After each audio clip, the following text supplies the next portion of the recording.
Hi everyone, आप सभी का स्वागत है। तो पिछले पार्ट में अपन देख रहे थे सिमिलरिटी। तो सिमिलरिटी को आगे बढ़ाते हुए सिमिलरिटी के कुछ यूजेस को और देखेंगे जो इम्पोर्टेंट है आपके लिए। तो मैं यहाँ पर दो पहले ट्रायंगल बना रहा हूँ, त्रिभुज बना रहा हूँ। ये त्रिभुज और एक ये त्रिभुज।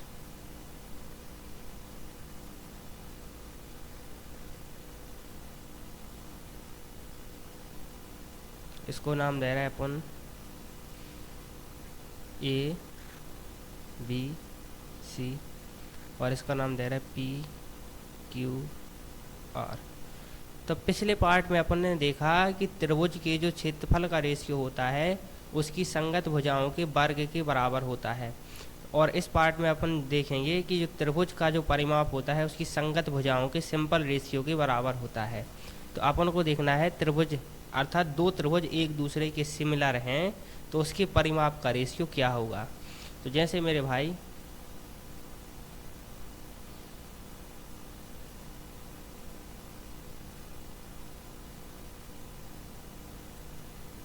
यदि इसको नाम इस कोण ए के सामने वाली भुजा का नाम यदि यहाँ पर ए रखा जाए, इसका नाम बी रखा जाए और इसका नाम सी रखा जाए, सेम इसी प्रकार इसको पी, इसको आर स्मॉल आर और इसको क्यू रखा जाए, तब मेरे भाई जो परिमाप ए बी सी है वो क्या होगा।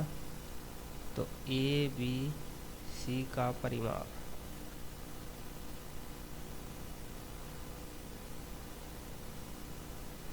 वो होगा मेरे भाई ए प्लस बी प्लस सी। यही तो होगा मेरे भाई त्रिभुज का परिमाप, तीनों भुजाओं का योग।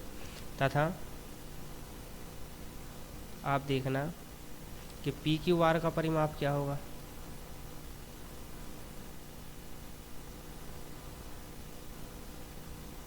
तो पी क्यू आर का परिमाप होगा P plus Q plus are,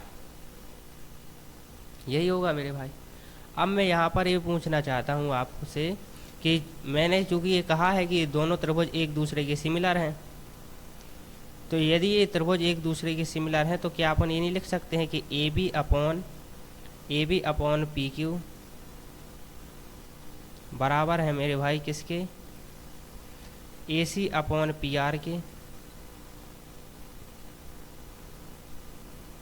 जो बराबर है मेरे भाई B C upon Q R के।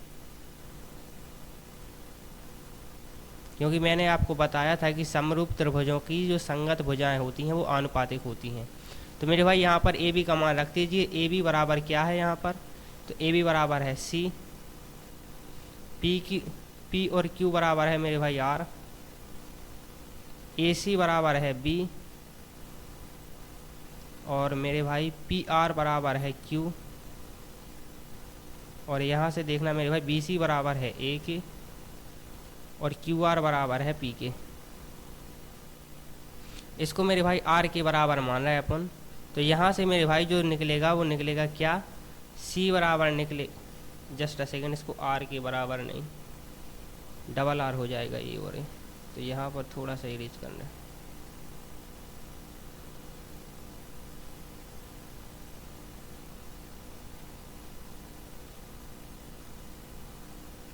इसको कोई कांस्टेंट के बराबर मान लिया। तो मेरे भाई यहाँ से सी बराबर क्या निकलेगा, सी बराबर निकलेगा मेरे भाई आर के। सेम इसी प्रकार से मेरे भाई बी बराबर जो निकलेगा मेरे भाई, जो बी बराबर निकलेगा मेरे भाई वो निकलेगा क्यू के। और जो मेरे भाई ये बराबर निकलेगा वो निकलेगा पी के। अब यहाँ से मेरे भाई जो ए बी सी का परिमाप है वो तो ठीक लिखा है ए प्लस बी प्लस सी अपॉन ए प्लस बी प्लस सी की जगह मेरे भाई इस ए की जगह अपन पी के रखेंगे, बी की जगह पर क्यू के रखेंगे और सी की जगह पर आर के रखेंगे। तब ए बी सी का परिमाप क्या होगा मेरे भाई,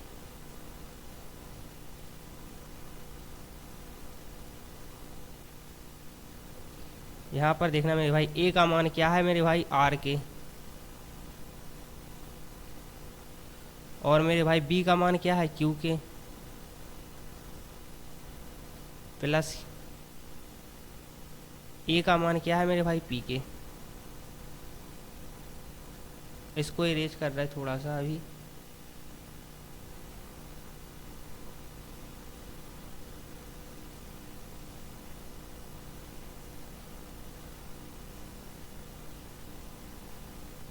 अब यहाँ से देखना मेरे भाई जो आएगा, यहाँ से अपन के को कॉमन ले सकते हैं। तो यहाँ से क्या आया मेरे भाई, के को जब अपन कॉमन ले लेंगे यहाँ से, तो यहाँ से मेरे भाई आएगा क्या, पी क्यू और आर। तो यही आएगा मेरे भाई। ए बी सी का परिमाप तो ये निकला, और अपन ने जो पी क्यू आर का परिमाप निकाला था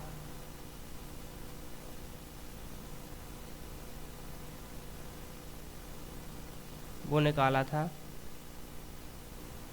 P plus Q plus R. तो अब यहाँ से देखना मेरे भाई कि जो ए बी सी का परिमाप है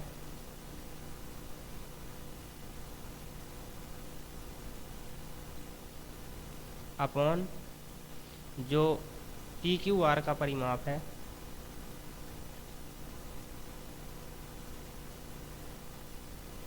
मेरे भाई। ए बी सी का परिमाप अपन ने क्या निकाला, के plus P plus Q plus R, और जो मेरे भाई पी क्यू आर का परिमाप निकाला था P plus Q plus R. तो ये तो एक दूसरे से कैंसिल हो जाएंगे, तो के बस बचेगा यहाँ पर। तो लिखेंगे ए बी सी का परिमाप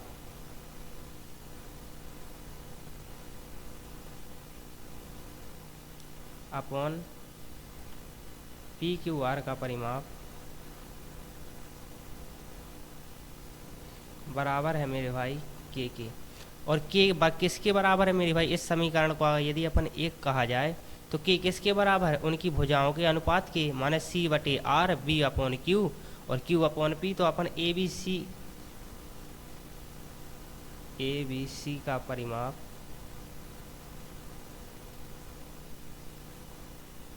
अपॉन पी क्यू आर का परिमाप जो कि बराबर है के। और के किसके बराबर है मेरे भाई, यहाँ से देखना सी बटे आर के, बी बटे क्यू के और सी बटे आर के। तो यही तो अपन को सिद्ध करना था मेरे भाई।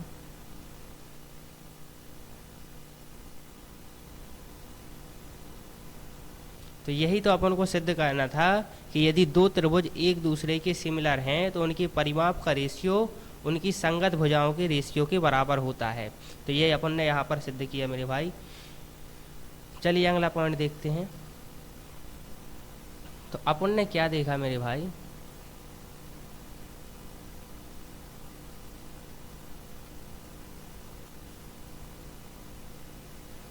कि जैसे जस्ट अ सेकेंड, ए एक त्रिभुज है और ए एक त्रिभुज है,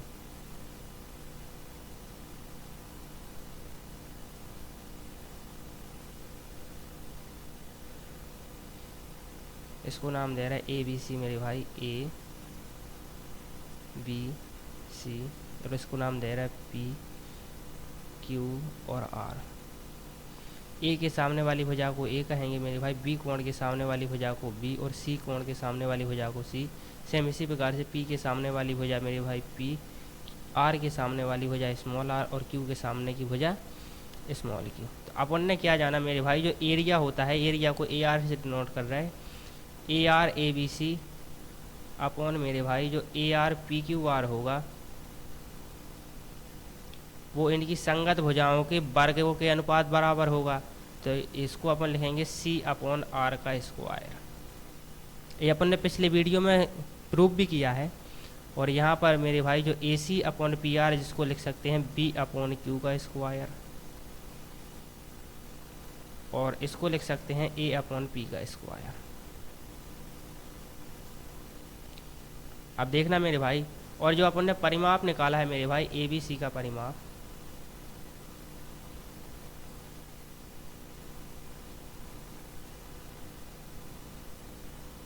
और पी क्यू आर का परिमाप,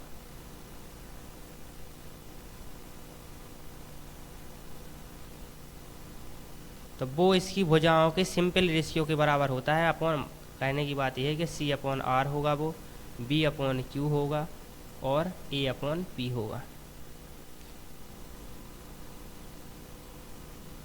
तो इसको याद रखना मेरे भाई, इम्पोर्टेंट पॉइंट है।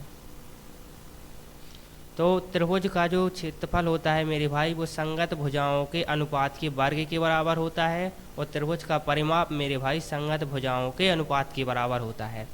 अब इसके अलावा भी बहुत सारे की पॉइंट हैं कि जो एल्टीट्यूड के स्क्वायर के बराबर होता है। अब मैं कहने का अर्थ है, यहाँ पर देखना मेरे भाई मैं कहना क्या चाह रहा हूँ, बहुत सारे पॉइंट हैं। Just a second.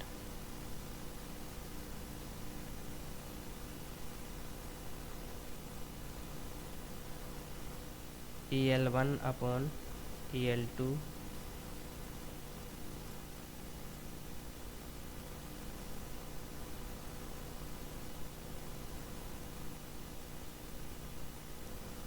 SPV1 SPV2 altitude side perpendicular bisector M1 upon M2 R1 upon R2 और capital R upon capital R2, इसका होल स्क्वायर होगा मेरे भाई।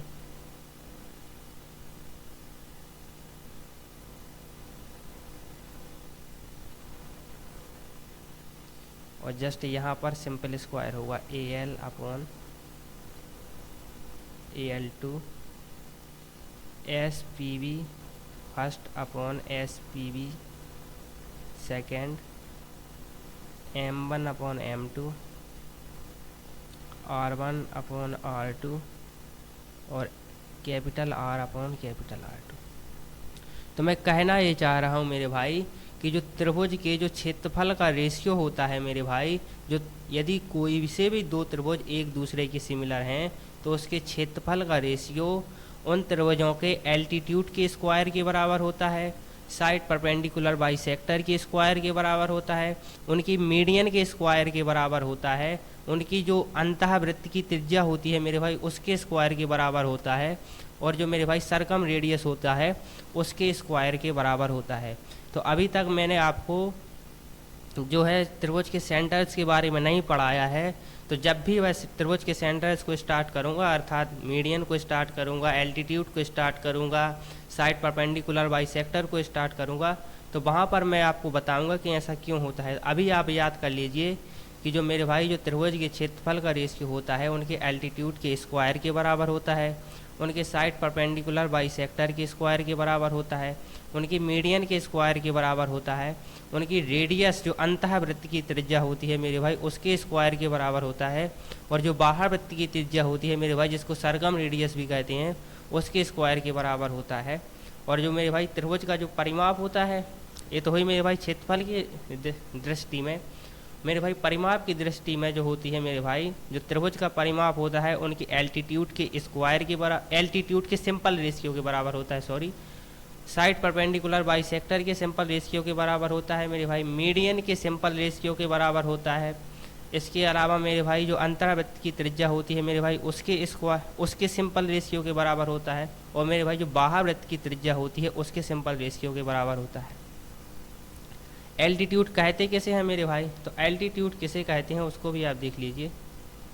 जैसे मेरे भाई मैंने एक वृत्त बनाया, एक त्रिभुज बनाया, तो इसके शीर्ष से सामने वाली भुजा पर डाला गया लंब को ही एल्टीट्यूड कहते हैं, और तीनों एल्टीट्यूड जिस पॉइंट पर मिलते हैं उसको ऑर्थो सेंटर कहते हैं। ठीक है मेरे भाई। अब आया सेकंड पे, आइए आप, अब ये लिखा है साइड परपेंडिकुलर बाइसेक्टर। तो मेरे भाई मैंने एक त्रिभुज बनाया और इसके मिड पॉइंट से 90 डिग्री का कोण बनाते हुए एक लाइन को खींचा, और इसके मिड पॉइंट से 90 डिग्री का एंगल बनाते हुए एक लाइन को खींचा, और इसके मिड पॉइंट से 90 डिग्री का एंगल बनाते हुए एक लाइन को खींचा, और तीनों लाइन मेरे भाई जिस शीर्ष पर एक दूसरे को काटते हैं उसको कहते हैं सरकम सेंटर। और मेरे भाई जो इस सरकम सेंटर से मेरे भाई जो शीर्ष तक की दूरी होती है इस दूरी को कहते हैं सरकम रेडियस, इसको कहते हैं सरकम रेडियस या कैपिटल आर। और इसको कहते हैं मेरे भाई side perpendicular by sector, side perpendicular by sector. चलिए मेरे भाई फिर अपन देखते हैं मीडियन कैसे को कहते हैं। तो जैसे ए मैंने मेरे भाई एक त्रिभुज बनाया, तो इसके शीर्ष से सामने वाली भुजा के मध्य बिंदु को मिलाने पर, इस शीर्ष से सामने वाली भुजा के मध्य बिंदु को मिलाने वाली लाइन मीडियन कहलाती है या माध्यिका कहलाती है। और तीनों में माध्यिका मेरे भाई जिस बिंदु पर एक दूसरे को मिलती हैं उसको कहते हैं क्या, सेंटेरॉइड या ग्रेविटी सेंटर। और सेम इसी प्रकार मेरे भाई चौथा पॉइंट है, चौथा पॉइंट क्या है मेरे भाई, इसके शीर्ष से मेरे भाई इसके एंगल को बाइसेक्ट करते हुए एक लाइन खींची जाए, इसके शीर्ष से इसके कोण को बाइसेक्ट करते हुए एक लाइन खींची जाए और इसके शीर्ष से इसके इस कोण को बाइसेक्ट करते हुए लाइन खींची जाए, तो उसको कहते हैं एंगल बाइसेक्टर। और तीनों एंगल बाइसेक्टर जिस बिंदु पर मिलते हैं उसको इनसेंटर कहते हैं या अंतः केंद्र कहते हैं, इनसेंटर। तो मेरे भाई इसके कहने का अर्थ ये है कि ये जो कोण है मेरे भाई, ये जो कोण है उसकी माप बराबर है, ये जो कोण है मेरे भाई और ये जो कोण है इसकी माप बराबर है, और ये जो कोण है मेरे भाई, ये जो कोण है इसकी माप बराबर है।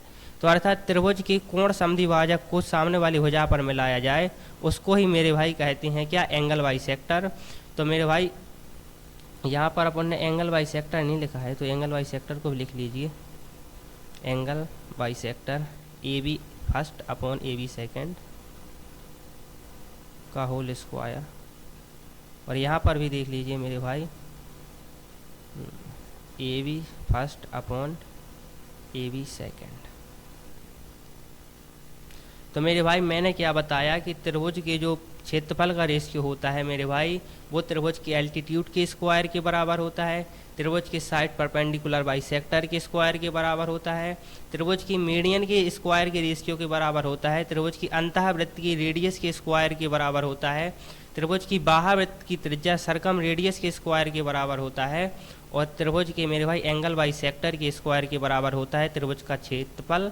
और जो त्रिभुज का परिमाप होता है मेरे भाई, वो त्रिभुज का परिमाप होता है उसके एल्टीट्यूड के सिंपल रेशियो के बराबर, साइड परपेंडिकुलर बाइसेक्टर के सिंपल रेशियो के बराबर, मीडियन के सिंपल रेशियो के बराबर, अंतःवृत्त की रेडियस अर्थात त्रिज्या के सिंपल रेशियो के बराबर। और यहाँ पर मेरे भाई देखना एक पॉइंट मिस हो गया था, और मेरे भाई यहाँ से इस जो इन सेंटर है मेरे भाई, इन सेंटर से इस भुजा को मिलाने पर और इन सेंटर से इस भुजा को मिलाने पर जो मिनिमम दूरी है मेरे भाई वो बराबर होती है, और यहाँ से एक वृत्त खींच सकते हैं, इसी को कहते हैं इन सर्कल, और इसी को कहते हैं मेरे भाई स्मॉल रेडियस या अंतःवृत्त की त्रिज्या।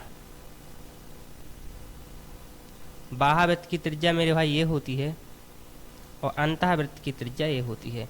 तो मैंने यहाँ पर आपको सब कुछ बता दिया है जो भी ज्योमेट्री में हो सकता था इन सेंटर से संबंधित, और इस प्रत्येक को सिद्ध अपन तब करेंगे जब अपन यहाँ पर देखेंगे मेरे भाई एंगल बाइसेक्टर को देखेंगे, तब अपन यहाँ पर ये प्रूव करेंगे कि एंगल बाइसेक्टर का स्क्वायर का रेशियो क्षेत्रफल के रेशियो के बराबर क्यों होता है, उसको वहाँ पर देखेंगे। सेम इसी प्रकार से मेरे भाई मीडियन के स्क्वायर के रेशियो के बराबर क्यों होता है, एंगल बाइसेक्टर के रेशियो के स्क्वायर के बराबर क्यों होता है, जो मेरे भाई बाह्यवृत्त की त्रिज्या है मेरे भाई अर्थात जिसको सर्कम रेडियस भी कहते हैं, उसके स्क्वायर के रेशियो के बराबर क्यों होता है, और अल्टीट्यूड के स्क्वायर के रेशियो के बराबर क्यों होता है।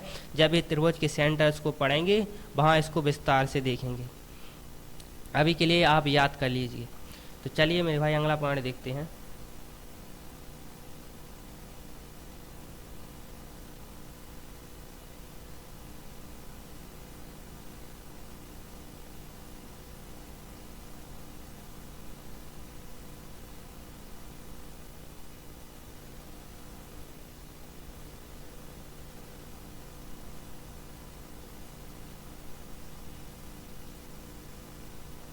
जैसे मेरे भाई मैंने कहा, जस्ट अ सेकेंड, थोड़ा सा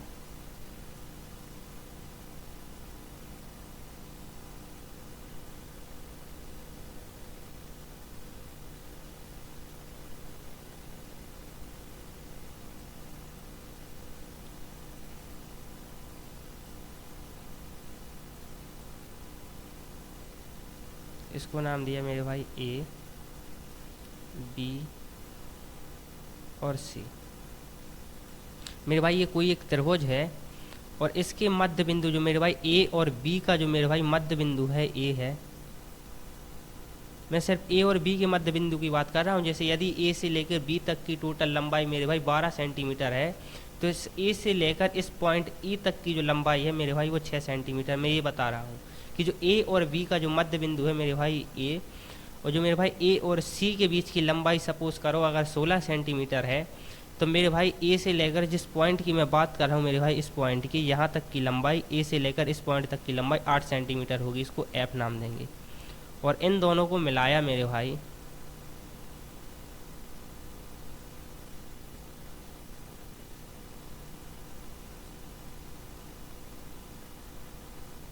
ठीक है मेरे भाई। तो मेरे भाई मैं ये कह रहा हूँ कि त्रिभुज के एक त्रिभुज ए बी सी खींचा और उसकी दो मिड पॉइंट को मेरे भाई मिलाया है। माने ए बी का जो मिड पॉइंट है मेरे भाई ई है और मेरे भाई ए और सी का जो मिड पॉइंट है मेरे भाई वो एफ है। तब अपन ये कहेंगे कि जो मेरे भाई त्रिभुज ए बी सी होगा मेरे भाई वो सिमिलर होगा मेरे भाई त्रिभुज किसके, ए ई एफ के। तो मेरे भाई मैं कहना ये चाह रहा हूँ कि जो बड़ा वाला त्रिभुज है, ये जो बड़ा वाला त्रिभुज है मेरे भाई, ये बड़ा वाला त्रिभुज जो है मेरे भाई, जो ये बड़ा वाला त्रिभुज है मेरे भाई, ये सिमिलर होगा इस छोटे वाले त्रिभुज के, इस छोटे वाले त्रिभुज के। तो बड़ा वाला त्रिभुज क्या है मेरे भाई, ए बी सी, और छोटा वाला त्रिभुज क्या है मेरे भाई, ए ई एफ के। और ये क्यों होगा मेरे भाई मैं उसको भी आपको बता रहा हूँ। तो इसको देखना, ये भी इरेज होगा, इसको बनाना पड़ेगा।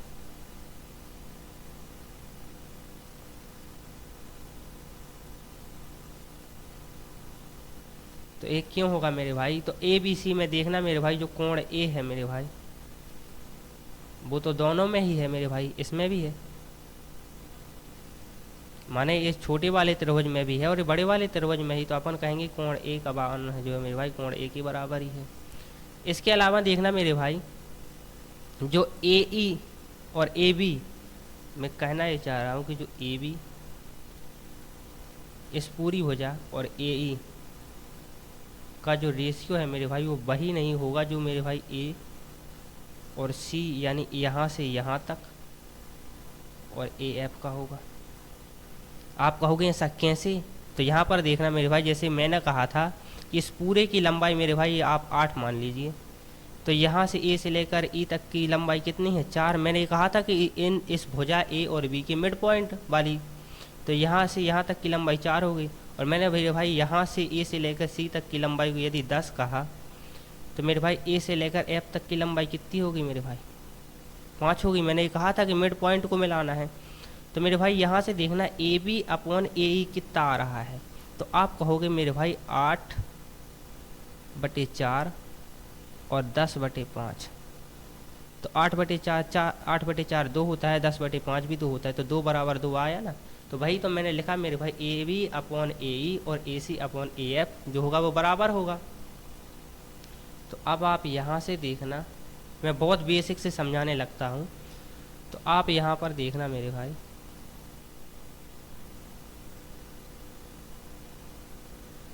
तो मेरे भाई आप यहाँ से देखना कि यदि किसी त्रिभुज का एक कोण और दो भुजाएं आनुपातिक हों तो वह त्रिभुज एक दूसरे के सिमिलर नहीं होता है। सिमिलरिटी वाले वीडियो में मैंने आपको बताया भी था। तो मेरे भाई एस ए एस से जो मेरे भाई हैं त्रिभुज ए बी सी सिमिलर होगा मेरे भाई किसके, त्रिभुज ए ई एफ के। तो इसको देखिए मेरे भाई, अब मैंने क्या बताया मेरे भाई कि जो दो त्रिभुज एक दूसरे के सिमिलर होते हैं तो उनके संगत कोण एक दूसरे के बराबर होते हैं। तो मेरे भाई ये जो कोण है मेरे भाई वो इसके बराबर होगा ना, ये जो कोण है मेरे भाई इसके बराबर होगा। सेम इसी प्रकार से ये जो कोण है मेरे भाई इसके बराबर होगा, क्योंकि दो समरूप त्रिभुजों के संगत कोण बराबर होते हैं।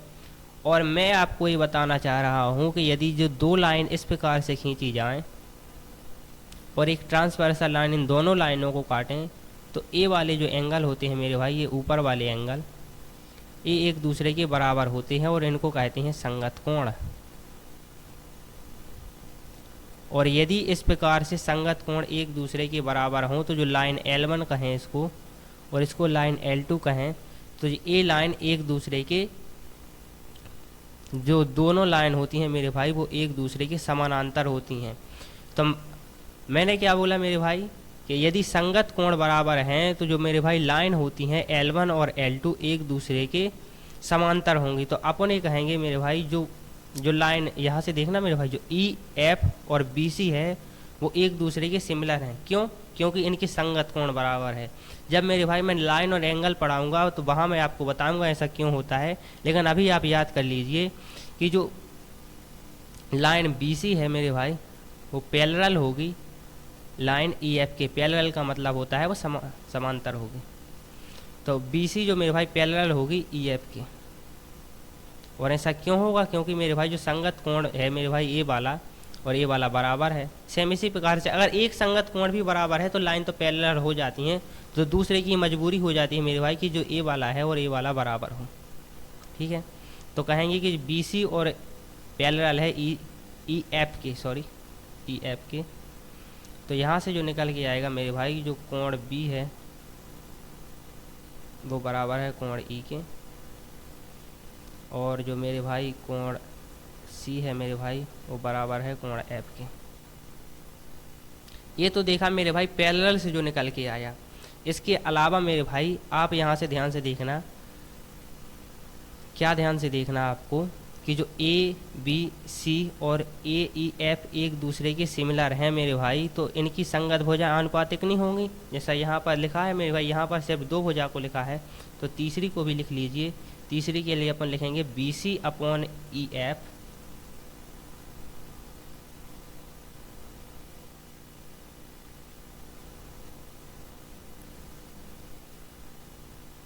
और इसका जो रेशियो है मेरे भाई वो 2 आ रहा था, क्योंकि मेरे भाई ये यहाँ से लेकर यहाँ तक की लंबाई आधी है। अगर 1 यूनिट है तो यहाँ से लेकर यहाँ तक की लंबाई 2 यूनिट है। तो जब इसका और इसका रेशियो लिया जाता है तो मेरे भाई 2 ही आता है। तब अपन कहेंगे कि BC बराबर जो होगा मेरे भाई, यहाँ से देखना सिर्फ आप, जो BC बराबर होगा वो 2 टाइम EF होगा। तो यहाँ से मेरे भाई एक पॉइंट और निकला कि यदि कोई 2 त्रिभुज एक दूसरे के सिमिलर हैं और वो एक ही त्रिभुज के अंदर हैं, तो जो मेरे भाई उसकी जो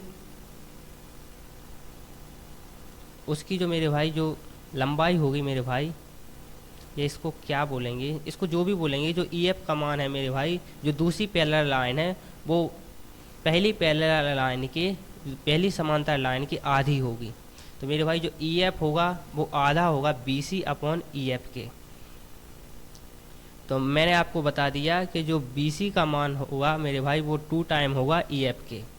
तो तीसरी जो लाइन होती मेरे भाई वो दूसरे की आधी होगी। चलिए ये 2 पॉइंट बता दिए। अब एक और पॉइंट यहाँ से देखना आप, इसको इरेज करना पड़ रहा है।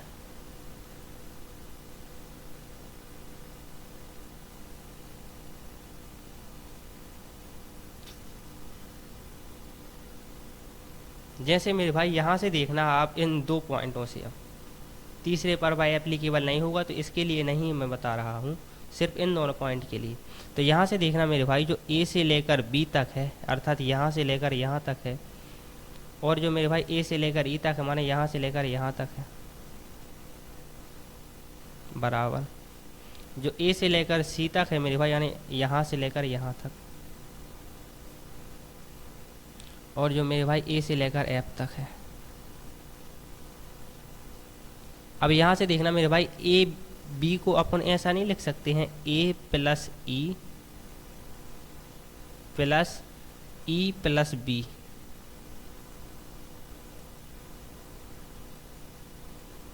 मैं ये कह रहा हूँ मेरे भाई, जो यहाँ से यहाँ तक की लंबाई लिखी है AB, इसको ऐसा नहीं लिख सकते हैं AE प्लस EB।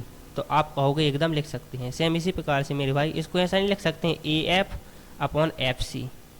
तो यहाँ AE तो अपन लिखे ही ले रहे हैं, और इसको लिख सकते हैं मेरे भाई AF upon FC। Upon F E F, तो चलिए just a second, A C upon A F. ठीक है, तो मेरे भाई जब इसको अलग अलग लिखेंगे मेरे भाई, इसको क्या लिखेंगे कि A E upon A E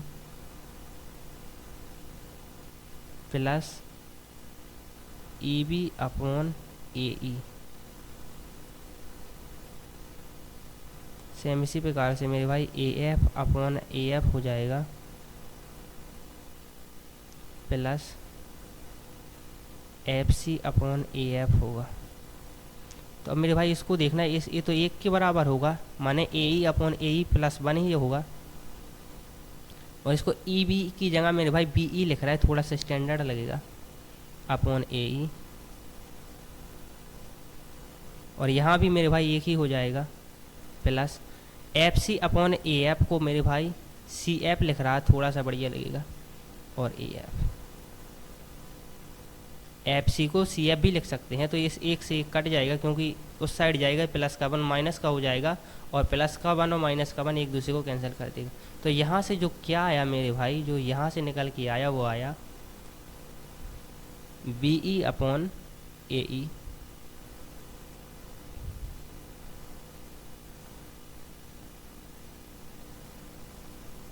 B E upon A E बराबर आया C F upon A F की। और इस पूरे समीकरण को पलट भी सकते हैं मेरे भाई, यानी ए ई को ऊपर लिख सकते हैं, इससे कोई फर्क नहीं पड़ता। तो ए ई को ऊपर लिख सकते हैं, बी ई को नीचे लिख सकते हैं। सेम इसी प्रकार से मेरे भाई ए एफ को ऊपर लिख सकते हैं और सी एफ को नीचे लिख सकते हैं।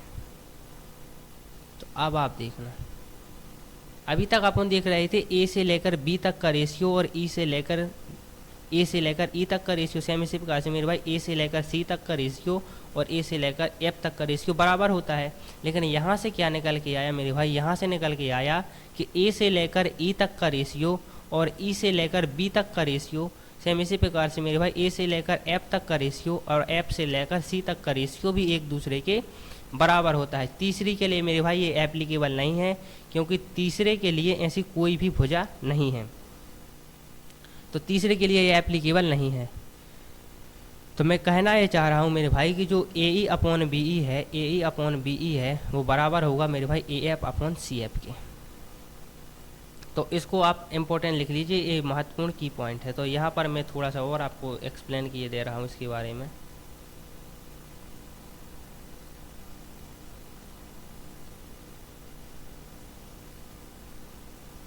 ये मेरे भाई यदि मिड पॉइंट है और ये मिड पॉइंट है,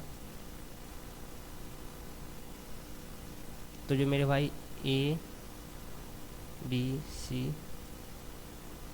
डी और एफ है मेरे भाई, पहले तो मेरे भाई ये दोनों संगत कोण है मेरे भाई, ये बराबर होंगे, ये दोनों त्रिभुज सिमिलर होंगे, तो मैं बता ही चुका हूँ। ये जो संगत कोण है मेरे भाई ये बराबर होंगे, और संगत कोण बराबर होंगे तो रेखा जो बी सी है मेरे भाई पैरेलल होगी मेरे भाई ई एफ के। ये फर्स्ट पॉइंट है। दूसरा पॉइंट है मेरे भाई जो बी सी का मान है वो 2 गुना होगा या 2 टाइम होगा ई एफ की। और ऐसा क्यों होगा, क्योंकि मेरे भाई क्योंकि जो B C upon E F, E C क्यों लिख जाता है, ई एफ का जो रेशियो है मेरे भाई वो 2 है, तो यहाँ से जो बी सी निकल के आएगा वो आएगा 2 टाइम ई एफ के। तो मेरे भाई ये महत्वपूर्ण पॉइंट है, इसको याद रखना कि जो यदि दो त्रिभुज सिमिलर हैं इस प्रकार की स्थिति में, तो जो बी सी का मान होता है वो 2 टाइम होता है ई एफ के। लाइन एक दूसरे के पैरेलल होती हैं, संगत कोण बराबर होते हैं। तो ये रहा मेरे भाई समरूपता के बारे में सारे पॉइंट। अब अपन कल से जो स्टार्ट कर रहे हैं इन सेंटर को कर रहे हैं, और इन सेंटर में अपन देखेंगे कंप्लीट इन सेंटर को। वहाँ मैं बताऊंगा कि कोण समद्विभाजक या जिसको कहते हैं एंगल बाइसेक्टर, कि जो एंगल बाइसेक्टर है, यदि दो त्रिभुज एक दूसरे के सिमिलर हैं तो एंगल बाइसेक्टर का जो स्क्वायर का रेशियो होता है वो त्रिभुज के क्षेत्रफल के रेशियो के बराबर क्यों होता है, और त्रिभुज के जो परिमाप का रेशियो होता है मेरे भाई वो एंगल बाइसेक्टर के सिंपल रेशियो के बराबर क्यों होता है। तो इन सेंटर को कल अपन स्टार्ट कर रहे हैं और इन सेंटर के बारे में जितनी भी डिटेल जानकारी हो सकती है वो मैं कराऊंगा। और मेरा ये दावा है कि यूट्यूब पर किसी ने भी उतनी जानकारी को आपको नहीं बताया होगा। तो इन सेंटर के बारे में कल अपन कंप्लीट गाइड देखेंगे।